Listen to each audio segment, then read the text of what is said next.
judiciaire est en général désigné par un jugement et le tribunal de commerce ou de grande instance pour intervenir sur une phase judiciaire.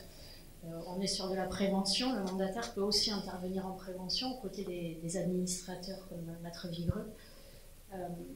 N'empêche que le travail quotidien, si je peux dire, ce qu'on rencontre le plus, ce sont des phases judiciaires, donc en redressement, liquidation ou sauvegarde d'entreprise.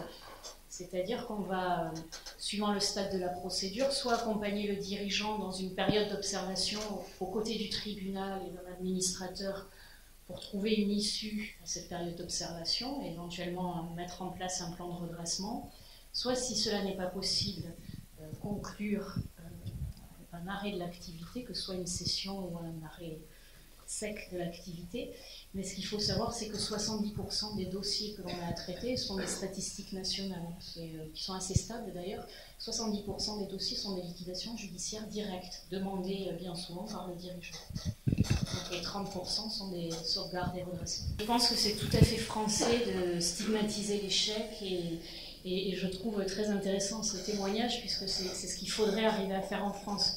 On est encore resté au stade des termes employés d'ailleurs qui sont très révélateurs puisqu'on parle de faillite, du failli, qui sont des termes qui ont 2 siècles et qui ne sont plus du tout adaptés à ce qu'on rencontre aujourd'hui. Aujourd'hui, être entrepreneur, c'est oser faire quelque chose que beaucoup n'osent pas, prendre des risques.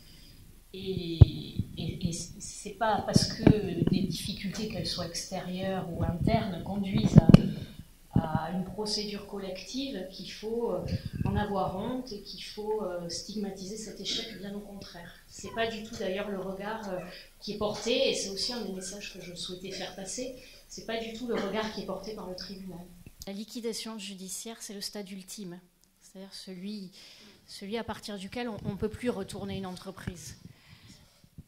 Donc ce qu'on disait jusqu'à maintenant et l'objet même de ce que l'on dit aujourd'hui, c'est la prévention. C'est-à-dire, effectivement, pour éviter un dépôt de bilan, il faut en amont, mais on dit il faut, mais ce n'est pas obligatoire. C'est une décision de gestion du chef d'entreprise. Prendre conseil, anticiper les difficultés pour mettre en place une restructuration le plus tôt possible. Il n'y a rien d'obligatoire sur la prévention, ça reste de l'amiable, ça reste discrétionnaire. Maintenant, juste pour rebondir sur la question qui a été posée tout à l'heure et pour être un peu pragmatique sur les chiffres, 70% des procédures qui arrivent en prévention sortent positivement.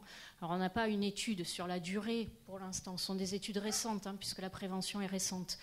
Mais les derniers chiffres sont ceux-là, donc c'est bien que c'est un outil. Si vous rapportez après à 70% de liquidation directe en procédure collective, les chiffres parlent d'eux-mêmes.